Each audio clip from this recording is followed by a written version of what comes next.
Okay, great. If you're ready, we can jump right. We're ready to start the meeting. We can jump right into the crime report. Oh, perfect. Okay. What we have right now, of course, has been a huge increase in property crimes.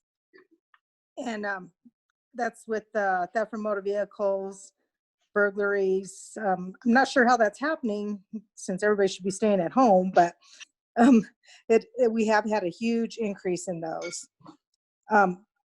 The other thing we're having is a lot of course, the shots, which you had shot spotter locations that you had mentioned earlier. Hello, are you there? Sorry, I am. Yes, yes. Oh, okay. So we've had quite a few of those. Of course, we have everybody working on that with the gang unit, along with some of our special units out, working those areas. We have kind of got it to a certain house that we may be having issues with. So we're working on that as well. Okay.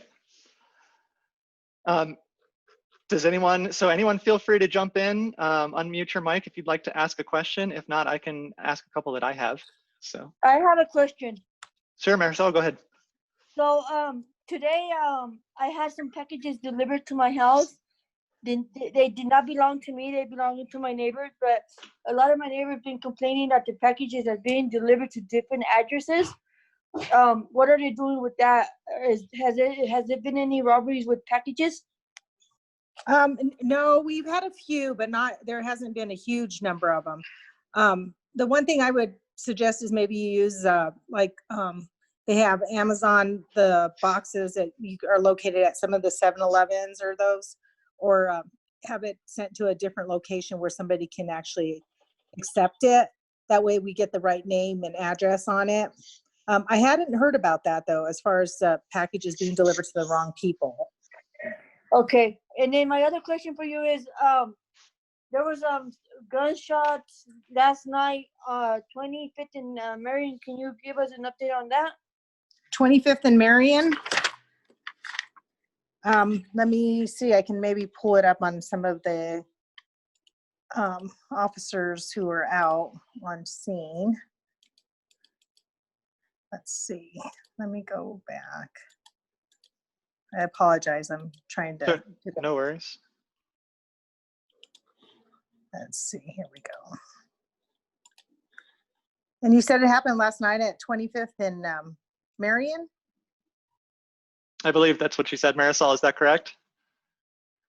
Yes. Okay, let me look real quick and see what was reported by our overnight crew. This is kind of nice that I can actually pull this up. So yeah, that's great. Yeah, I can see from what occurred last night. So it's actually pretty neat. Let's see, today is Wednesday, so it happened Thursday. Okay, here we go.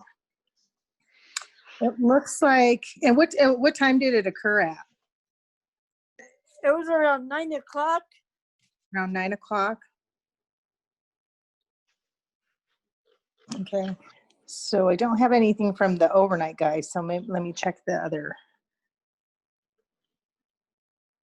While you're looking, the other feedback we've gotten, and I'm sure DPD is aware of this, there's been a bunch of car accidents recently on York at kind of 29th, MLK, 31st. And I saw there was a temporary radar out there. We're hoping you can leave that out as long as possible, and just anything else that we could do. We're kind of working with the Whittier Neighborhood Association right now to talk to the city to see what can be done to calm traffic in those areas, because it's really people speeding east-west or just not paying attention on the east-west corridors. Yeah, and actually, we just moved some of the speed signs to 29th, and I want to say it was it's further west of York Street. Mm-hmm. So like 4 or 5 blocks west of 29th and York. So I went out and checked those today. And you're saying you're seeing a little more increase on York Street or on? No, it's all on the east-west streets. So 29th, MLK, okay. 31st. Okay. Yeah. Okay. Well, we're trying to address all the the numerous issues we have had with traffic, unfortunately, with less cars on the street, people seem to think they can drive faster. Sure, So I've that definitely has noticed that. Yeah, that has become a more of a problem. I will address that with my lieutenant, because we're going to try and move our speed signs around and some of our our message board signs, so we can get people, maybe we can target some of those areas, and I can address that with her. We'll move them around. We're not going to try and keep them in one spot, so we can try and hit most of, District 2. Great, thank you. Those areas right there specifically. Sure. Back to the shots part, I don't have anything reported. So I didn't see anything on the overnight from the sergeants or from the swing shift from yesterday. So I'm not exactly sure. Was there any police officers out? Did anybody talk to anybody? I don't know, but my cousin said that it was like right behind their house on 25th and Marion, and it was gunshots. That's for sure. It was gunshots because the kids got scared. Yeah. Unfortunately, I don't have anything reported there, and Okay. I can check with them though again and see if they had some other incidents that weren't reported. But Right. on their overnight reports, they don't have anything. Do we have any other questions for DPD? Yes. Hi, officer. Hi. I was asked by one of my neighbors to ask you about the pedestrians that congregate at Gaylord and Martin Luther King, sort of between York and Gaylord. She wanted at me to Mr. ask- McGee's house. I'm sorry. Mr. McGee's house. Yeah, I'm kind of new to the neighborhood. I'm just asking on behalf of her. Oh, okay. Yeah, that's the location. Yeah. We've gone out and we've chatted with Mr. McGee. He's not really doing anything illegal. He does have people over, and as long as they stay in the yard. We do have patrol cars because I know they don't necessarily stay in his yard. They sometimes come out and, they congregate outside on the sidewalk and kind of further in the alley. So we have gone out and talked to him and chit-chatted. And of course, he says they're guests at his house. So we can't really, ask them to leave. We've have advised him on the social distancing. If it becomes more of a problem, then we can address it with environmental health. And we are trying to go and work with Mr. McGee. He's just been in the neighborhood for years, and those people know him well, and so they tend to go out and they congregate right there. It's kind of been a thing that's been going on for years. So is there anything that's happening with those folks that are hanging out there, or? Her statement was, so I guess one of the individuals that's there, I have no skin in the game. I'm just doing her bidding as she asked me to do. She said that one of the individuals that's helping her with a house project is one of the people that hangs out over there, and had stated that not the gunshots, but the shooting that took place about a week ago had to do with some of the individuals that were there. This is all hearsay, of course. Okay. But this is what she had said. And if you want to reach out to me privately, I can put you in connection with her. And yeah. Yeah, that would be great. If you can send me an email address and then your phone number, maybe we can talk about it and you can give me some of that information. That would be great. I'll forward, I'll especially forward you her email right now, Taylor. Yeah, Or thank you Officer very much. Ruiz's email. No problem. Any other questions? We do need to wrap up the crime report because we have a busy agenda tonight, so I can take one, maybe two more if they're quick. If not, sorry, we just got Zoom bumped and they've both been removed. Okay, I was gonna say, wow. Yeah. Sorry, Hannah. That's okay. I think that's it. Okay. Well, We'll good see luck if we with get that more. one. Thank you. That was a good joke. Right? Was. All righty. Mike, let me know if you have any other questions or if anybody filled you out for something else, and I can try and Okay. get with Can she Nigga, put shut her the number fuck up, little on the punk ass messages so bitch. we could have it? Mike? I've just had to mute everyone and now people cannot unmute themselves. I apologize, but I was worried for having issues like this. I'm going to unmute specifically Janine. Let's see. Janine Shaw. I'm unmuting the Denver Water people. We're probably gonna have to stay on mute for the rest of the meeting.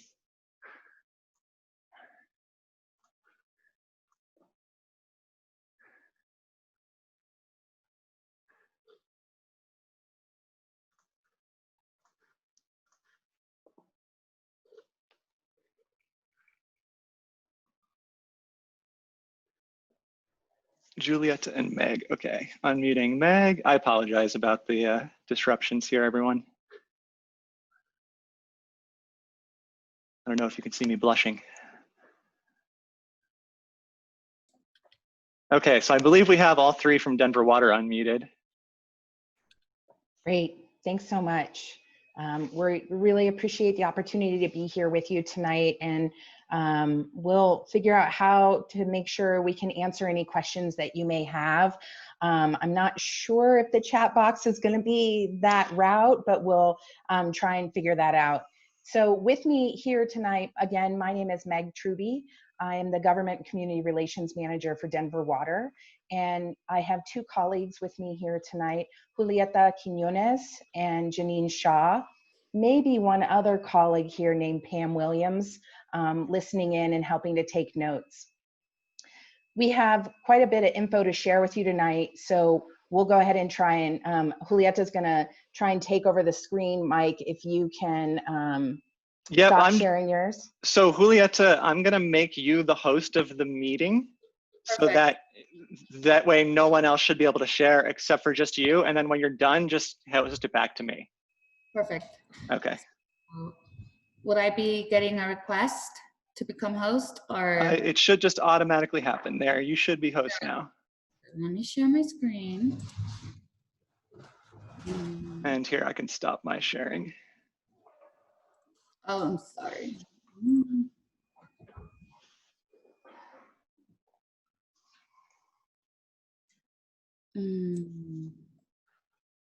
Let me see. Can you see the slideshow?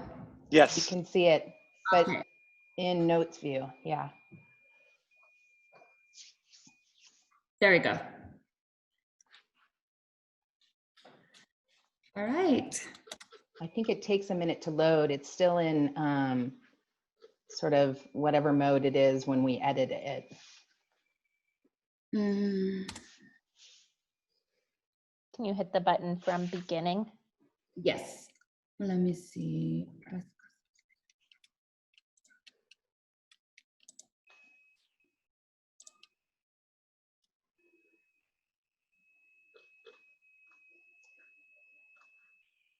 Or in the lower right corner, there's it looks like a little box on an easel.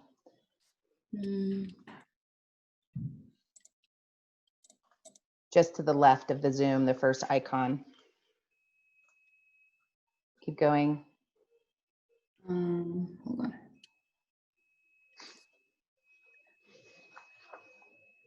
There we go. Okay.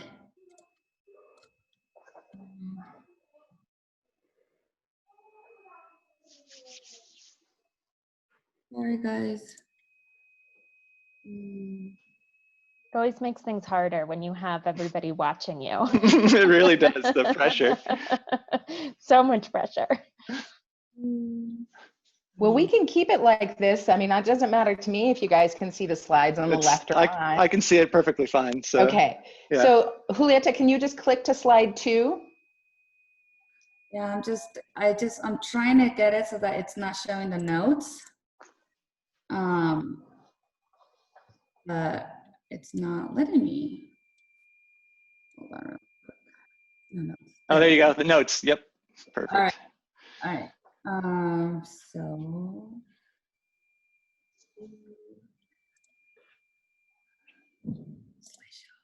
There we go.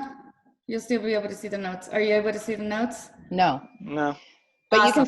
you can see the slides on the left, but I think that's okay. If you can go ahead and click on slide 2, we'll just run through our agenda. We do have a lot of info to share with you tonight. I'll talk a little bit about who Denver Water is. We'll talk more about our lead reduction program, what's coming to your neighborhood and what you can expect to see. And then we'll leave you with some resources of how to get in touch with us, of course. And then we'll try and open it up for questions, and we'll figure that out with Mike and kind of trial and error, see what works best. Slide 3. So Denver Water is the oldest water utility in the state. We're just a little over 100 years now. One interesting thing about Denver Water is that we are actually separate from the city. We're managed by a 5-person board of water commissioners to provide a little bit of separation from all the other city offices, since we manage drinking water and provide drinking water to the city. Our water supply comes from mountain snowpack. Oops, I think your chat box is open, Julieta. Our water supply comes from mountain snowpack, which is why Denver Water's water is so tasty. We serve 1.5 million people here in the city and county of Denver, and also in the surrounding suburbs. One little interesting thing about Denver Water that I didn't know until I came to work for the utility is that Denver Water has over 3,000 miles of pipe that takes all the water from the streets and brings it to various people in their homes. It's a lot of pipe underneath the ground that we walk on every day. We have a short video that's going to give you an overview of the lead reduction program, and Julieta will try and get that going here for us. So it's about 3 minutes, and there's no audio in the first 15 seconds. All right, so I'm gonna press play. Fingers crossed. It's gonna work. Let me know if you can hear the audio. Taking action to help protect future generations from lead in drinking water. It's why Denver Water launched its new lead reduction program in 2020. While the water sent to customers is lead-free, lead can get into water if it passes through service lines that are made of lead. This is important because lead in water can have significant health impacts, especially for pregnant women, infants, and young children. Service lines are the pipes that connect Denver Water's water mains in the street to homes and businesses. Service lines belong to the property owner and not Denver Water. As part of the lead reduction program, Denver Water has an estimated 64,000 to 84,000 properties in its service area that have lead service lines. The utility plans to replace these lines with new lead-free copper pipes at no direct cost to the customer. Most of the properties are homes built before 1951. Pipe replacement will take place on a neighborhood-by-neighborhood basis starting in 2020. It will take 15 years to replace all the lines. Priority will be given to areas with a large number of facilities that serve infants and children, areas with high concentrations of lead service lines, and underserved neighborhoods. Reducing the risk of lead in water at home is another important part of the lead reduction program. That's why Denver Water is sending customers a free pitcher and water filters. The filters are certified to remove lead and should be used for drinking, cooking, and making infant formula or other beverages. While the primary source of lead in drinking water comes from lead service lines in the ground, lead can also get into water through household plumbing that contains lead. This includes faucets and fittings made before 2014, as well as solder that was used to connect copper pipes before 1987. To help protect all customers from these sources of lead in drinking water, Denver Water is increasing the pH level of the water it delivers to its service area. This higher pH will strengthen an existing protective coating inside pipes and plumbing, which reduces the likelihood of lead getting into water. This change will not impact the taste and odor of the water. This comprehensive program was approved by the Environmental Protection Agency, as well as the Colorado Department of Public Health and Environment. You can learn more about the lead reduction program at denverwater.org/lead or call 303-893-2444.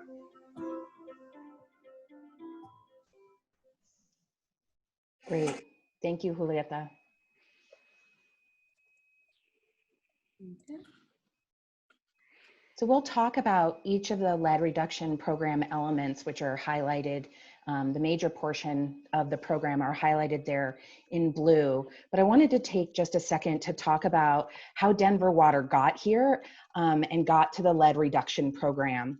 Lead in drinking water is regulated as part of the lead and copper rule, which is within the Safe Drinking Water Act, which are federal regulations that protect our drinking water. The lead and copper rule came out in the 1990s, and since that time, Denver Water's been adjusting pH as a way to prevent corrosion of the lead service lines or of water service lines, because of course water is a corrosive agent. The lead and copper rule requires a sort of different evaluation for compliance than many other drinking water contaminants.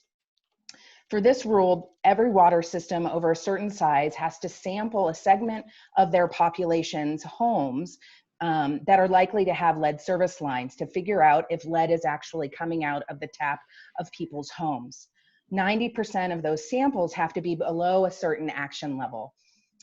Denver Water's been doing this testing annually since the early 90s. In 2012, the results were over the federal action level by just a bit, and that kicked off a series of requirements, which included a massive public education campaign to all of the Denver Water service area customers, letting them know about the sample results, as well as the next steps that Denver Water was taking.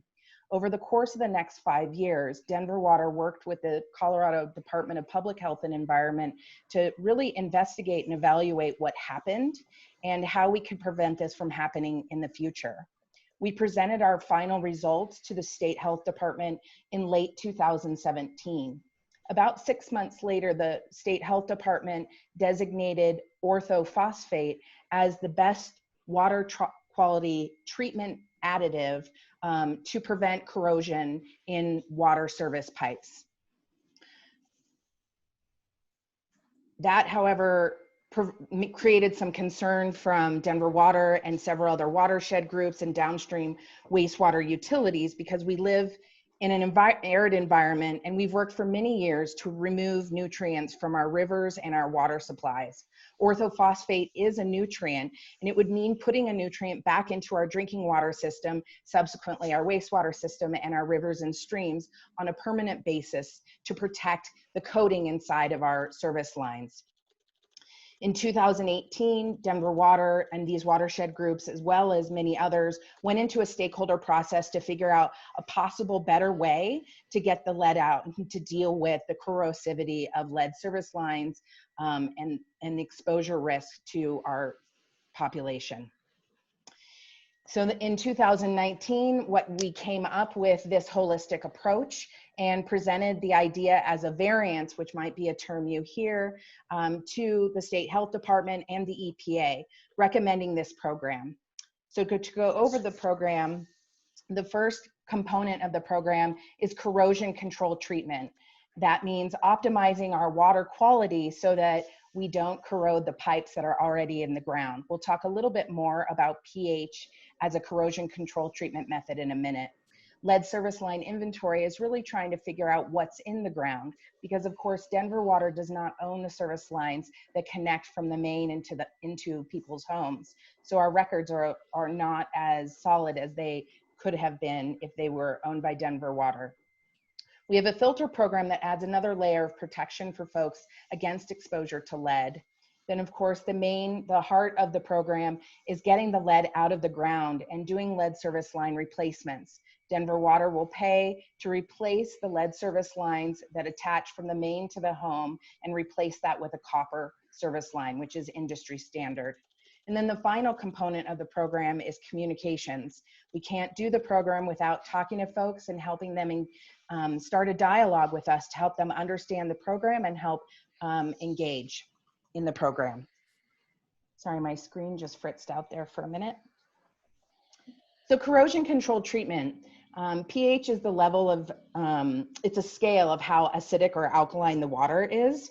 Because water is a corrosive agent just on its own, it's something that a drinking water utility always closely monitors. In March, Denver Water changed the pH of our water supplies from 7.8 to 8.8 to help further reduce the corrosivity of water so that we could create that protective scale on the inside of the pipes. The change in pH doesn't change the taste or odor of the water, and the State Health Department has said there are no health concerns with that. The lead service line inventory is a part of the program where we're really trying to understand what are the service lines that are out there across our service area.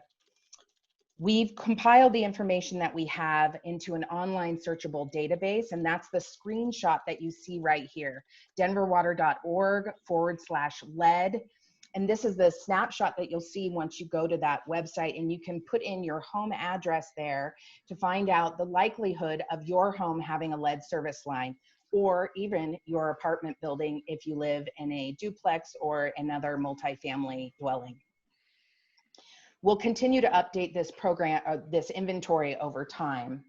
This next image that you see is our filter program. This is the box that you will receive from Denver Water. It may have been coming, may have hit your neighborhood already. I'm not sure if folks have. I can say I got mine already. I don't know about all of Cole, but I think my whole block got them. Great. Well, before you get this box that we're seeing the picture of, hopefully you got an information packet in the mail that tells you a little bit about the program and what will be coming next. So this is what it looks like on the outside. And if we go ahead to the next slide. Oh, it looks like our animation has died. So inside, underneath this green image is a Brita filter pitcher that you will receive along with one filter cartridge. And then we are asking that you use it for drinking, cooking, and making foods like rice, beans, soup, and of course, preparing infant formula. We will send replacement cartridges to everybody on a 4 or 5 month basis so that you can replace those cartridges until the time that Denver Water removes your lead service line, and for about 6 months after that period of time. Julieta, I'll hand it off to you. Thank you, Meg. So now I'll be talking a little bit more about the heart of the program, right? The lead service line replacement. So there's an estimated 64 to 84,000 properties that may have lead service lines. And Denver Water will be replacing these lines at no direct cost to the property owner. And because of the amount of property lines, 64 to 84,000 could be a lot. It's gonna take us 15 years to replace these service lines if they're made out of lead. We are focusing for the first year and in the upcoming years on areas with large number of facilities that serve these populations. So anyone that's most vulnerable and at risk from lead exposure. These include underserved communities and also any facilities that serve these communities, as well as schools and daycares. And also another thing that we took into consideration, there's many factors. One of them is if there's any planned construction activities already in the area, then that's included in the determining factor. Also, we want to make sure that people know that this is the first, it's the first time we're doing this here in the city of Denver, at Denver Water. So it's a learn by doing approach, right? So for now, we only have 2020 planned out as far as the areas where we're gonna be. And here you can see a map. Are you guys able to see the map? Yes. Okay. And this map shows where we're gonna be in 2020. And what I mean by being is replacing actual service lines. So the purplish, light bluish color that you see, those are the communities that we're gonna be in. And you can see right here that Cole, your neighborhood is one of them. So the numbers 1 through 10, that's just the district number. And obviously, because of COVID, we had to make some adjustments. And this map shows those adjustments. Because of COVID and because of the stay-at-home order, here the dotted lines, you can see that's where we're going to be replacing lead service lines. And I'm meaning that we're going to be replacing them in any commercials facilities that might be closed. So we're taking advantage of the that some businesses are closed right now, or even some daycares, so that we can be there and replace them as they're closed. And that way we don't have to do any water shutoffs as we're replacing the lines.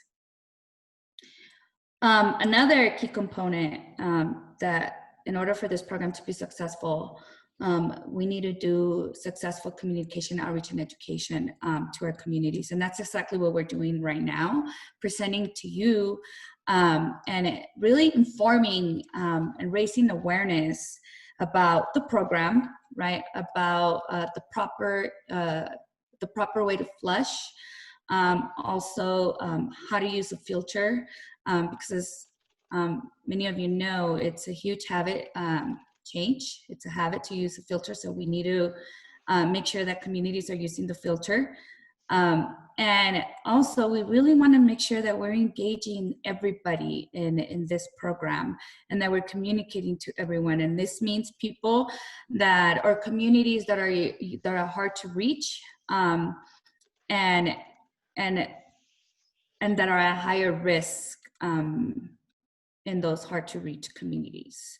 One of the ways that we're doing this is we're engaging with stakeholders and community groups in advance for them to help us really get the communication out there and to help us raise awareness.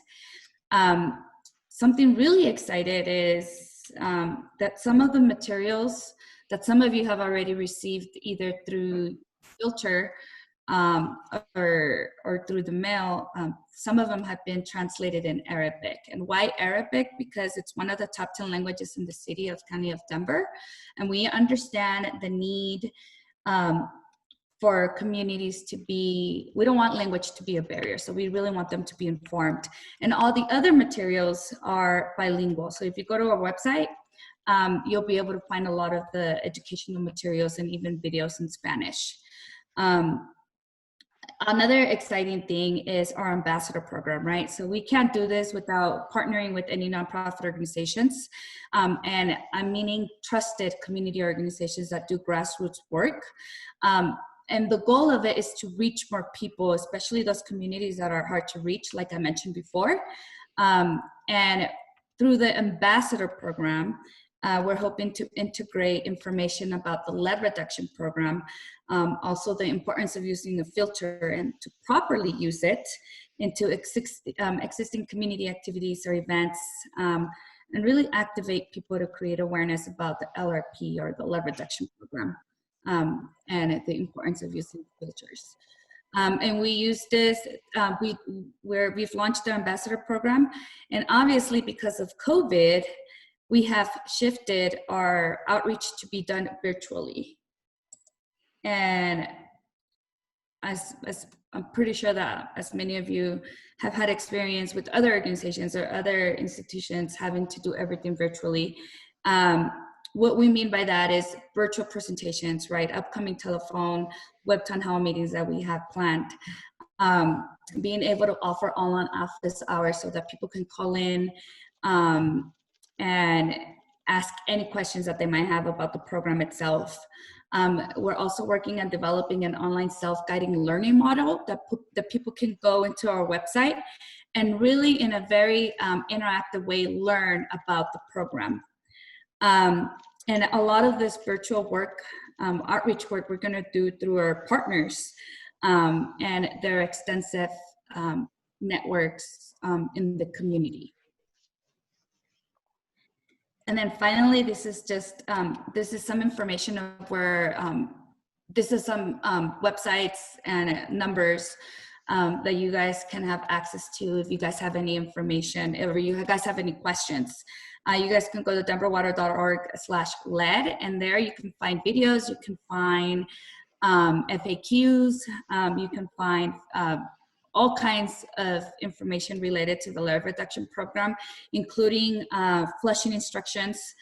And you can also find the phone number to our customer care reps. And they're excellent, they're bilingual, and they can answer any of your questions. And I think now I might be able to stop sharing my screen and then answer any questions.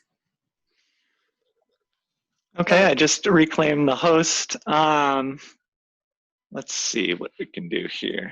Share my screen back. All right. Just in case.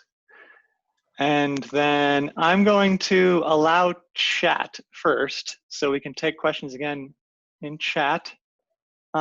Raise your hand if you have a question. I can see you on video and I can unmute you.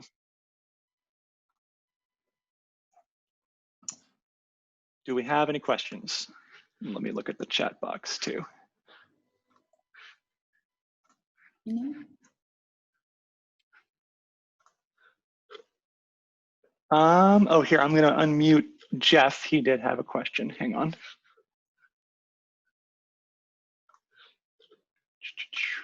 Hey, Jeff. All right. Hey, thanks, Mike. So I'm just curious because my understanding of the way the program works is that information, we had to agree to have a test. We were sent a test, which we sent back. We were sent results of the test, and then we were told we were going to have a basically authorization form sent to us to authorize this to be done at our house. And that's where we are right now. So my question is a two-part question. One, is that an accurate representation of how this process is working? And two, what's the time frame now from where I am, which is waiting for my authorization to come to sign, to send back to Denver Water, and when this is going to be done?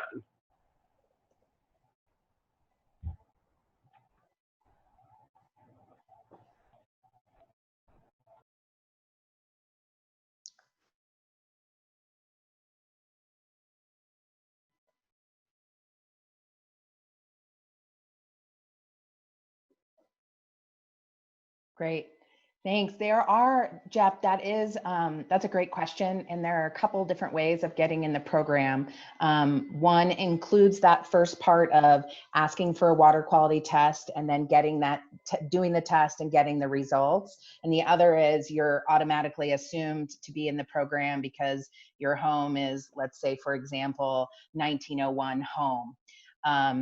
Yes, you get the information and you are supposed to receive maybe what we call a 45-day notice letter that should include a consent form for you to sign. The consent form gives permission basically for Denver Water to come in and do the work. Because of COVID, we gathered a lot of those consent forms from many different parties and then had to hit the pause button because we slowed everything down because of the pandemic. The process you describe is correct.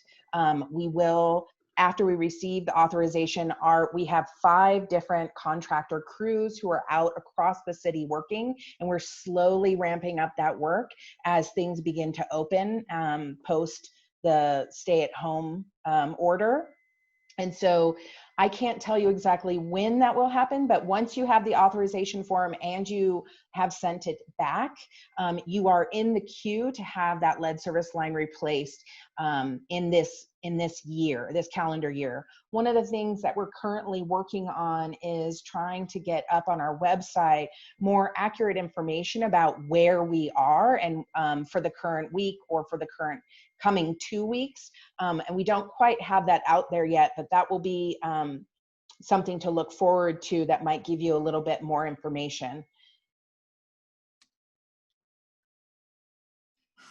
Let me know in chat if that doesn't answer your question all the way.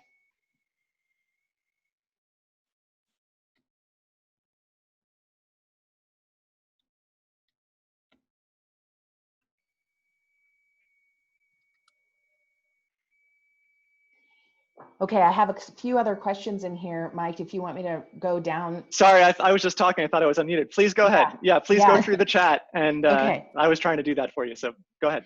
So when replacing the lead pipes, how much of our property is disturbed? As in, is the property owner responsible for possible replacement of lawn or cement?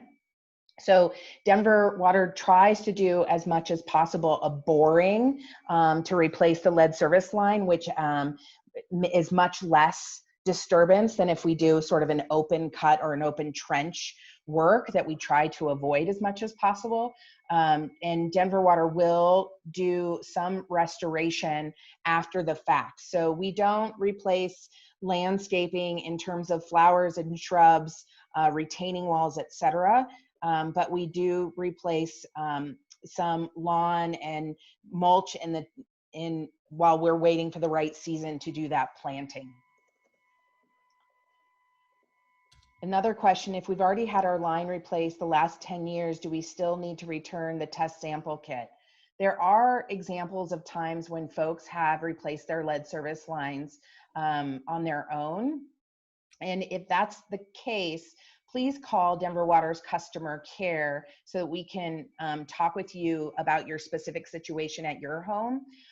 Oftentimes when Denver Water would go out to do repair work or work related to leaks, in previous years, that work was not done from the main all the way into the home necessarily. It could have been a partial service line replacement, and that's what we really want to try to avoid. We want to make sure we get all of the lead service line out. So if you think that you've had your lead service line already replaced, please get in touch with Denver Water so that we can talk with you about whether or not you should be in the program. Maybe we need to do a water quality test or some other sort of field investigation to evaluate whether that was a partial replacement or a full replacement. I'm gonna go ahead and share the customer care phone number on all the websites here on the chat so you guys have it. Great, and it seems like we just have 2 more chat questions, which are somewhat of the same question. Yeah, if you're in a 100-plus-year-old house, it's likely you have a lead service line. Lead was a really plumbing-friendly material that was an industry standard for plumbing up until the 1940s. Denver Water banned its use in the 50s, but it wasn't outlawed to use for plumbing until the 70s. And in fact, then brass fixtures and solder used in plumbing could have lead in it for many years after. So you can assume if you live in a 100-year-old house that you have a lead service line, you are likely enrolled in the program. But if you have any questions about, am I enrolled in the program or not, you can check Denver Water's online searchable map, which is if you go to denverwater.org/lead, you'll see an image that says search my address. And right there, you can put in your home address and you can find out based on what Denver Water's records are, if we think that you are likely to have a lead service line and therefore are enrolled in the program, or if you are not likely to have a lead service line in all those different categories. Great. Well, if there aren't any other questions, we're going to wrap up the Denver Water portion. Thank you all very much for attending. It was a great presentation. I will provide all of this information on our website and Facebook and the contact information for anyone who would like to follow up with Denver Water. So thank you again. Thank you so Thanks, much. everyone. We really appreciate it. Thank you. Bye-bye. Bye. So I'm going to mute everyone again, and then we're going to jump. Taylor, if you're ready, I'm going to unmute you. Hi, everyone. I hope everyone is doing well during this time and is adjusting. So the reason I wanted to visit with everyone today is first to thank members of the neighborhood that donated to the Vine Street vandalism, car vandalism. Really appreciate that. And the response was so overwhelming, we actually still have some money left over. And in addition to that, the Denver Foundation, I've been in touch with them, is wanting to join forces and create a fund, emergency fund for the Cole neighborhood. Before we can start doing that, I need to get, I'm proposing that we start an ad hoc committee off of the Community Neighborhood Association, and we can come up with a way to start dispersing these funds based off of needs. One of the ideas that was recommended to me by the grant manager, the grant officer of Strengthen Neighborhoods, which is from the Denver Foundation, was to have something where half of the money will go as grants, a smaller amount, and then another part of the funds would go as microloans. So I'm needing 4 or 5 community members to volunteer just some time to fill out some grant paperwork, and that can represent the neighborhood when anyone comes to us with a need. So if anyone is interested, I guess you can either find me on Nextdoor, Taylor Hirschberg, or you can, I guess, get a hold of Mike through the Cole neighborhood, or you can say something right now. Yep, either pipe up and chat. If you're interested immediately, send us an email, cna.denver@gmail.com or info@colddenver.com. Both go to the same place. Facebook, it'll all get to us. So thank you very much, Taylor. And then lastly, we have Jeff Johnson. If you're ready, I'm going to unmute you. Need to find your name. Hang on. There we go. With Mile High Ministries and an update on Clara Brown Commons property. Yep, good. Hi, everybody. Good to see you. And Dorothy Leba is also here with the Colorado Village Collaborative. Oh, sure. I'll unmute Dorothy as well. Yeah, good. Thanks. Well, I'll just say quickly, so I live at 29th and Vine. So Mike was referring earlier to the place where people are driving fast and crashing their cars. And that's where I live, is in one of those places. And I've lived here for a long time. And the organization that I direct is going to be developing the property at between 37th and 38th and between Gaylord and York Street. And so right now we're in the phase of trying to raise all the money to be able to develop the property. And our plan is to build a 4-story building with 61 units of mixed income housing. All of the apartments in that building will be below market rate, between 30 and 80% of AMI. And then we're partnering with Habitat for Humanity to build 15 to 17 townhomes on the west side of the property facing Gaylord Street, and those will be for sale for people in the 60 to 70% of AMI income area. And so meanwhile, while we're getting, and then the third part of that project will be facing 37th Avenue. We'll have a 2-story commercial building, community center kind of building, where we hope mostly to do early childhood education. And that will be the third part of the parcel that we'll develop. And that probably won't happen for probably at least 2 years, probably closer to 3 years. So we've entered into a partnership with the Colorado Village Collaborative to have some people living on the property in tiny homes in the meanwhile, so that that portion of the property gets utilized.